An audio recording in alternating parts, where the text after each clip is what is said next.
খাবারের যদি লবণ চেক করা হয় এতে রোজা ভাঙে না। তবে ঘরে আপনারা এটা ট্রাই করবেন না, এটা রেকমেন্ডেড না। এটা কখন রেকমেন্ডেড? এটা বড় শেফদের জন্য। লেটস সে রমাদানে 1000 লোকে বিরিয়ানি করা হয়, আল্লাহর বান্দারা রোজাদাররা খাবে, এটা লবণ বেশি হলে খেতে পারবে? পারবে না। এজন্য যিনি শেফ, প্রধান বাবুর্চি, উনি লবণটা ট্রাই করতে পারবেন, করে সাথে সাথে কুলি করে ফেলবেন, ভিতরে তো কিছু গেল না, এতে রোজা ভাঙে না। তাই বলে প্রতিদিন ঘরে রান্নাতে আবার এটা করতে যায় না। ঘরে দুজন, আপনি আপনার হাজবেন্ড ওয়াইফ টোনাটুনি একটা হইলেই হলো, কি বলে? লবণ বেশি হবে কম হবে, কিন্তু বড় প্রোগ্রাম, অনেক রোজাদাররা একসাথে ইফতারি করবে, এটা তো লবণ হলে খাওয়া যাবে না।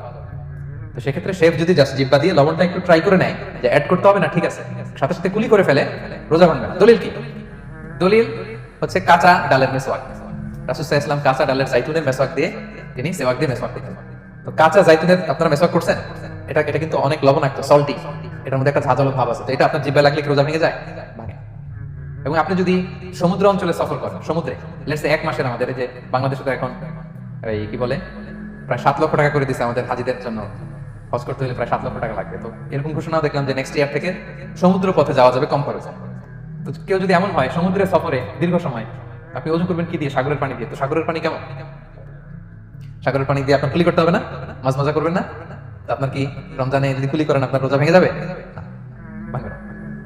তো এ থেকে স্কলাররা দলিল নিয়েছেন যে এরকম জরুরি প্রয়োজন হলে আপনি খাবারের স্বাদটা, লবণটা দেখতে পারবেন, সাথে সাথে কুলি করে ফেলবেন, এতে আপনার রোজা ভাঙবে না ইনশাআল্লাহ।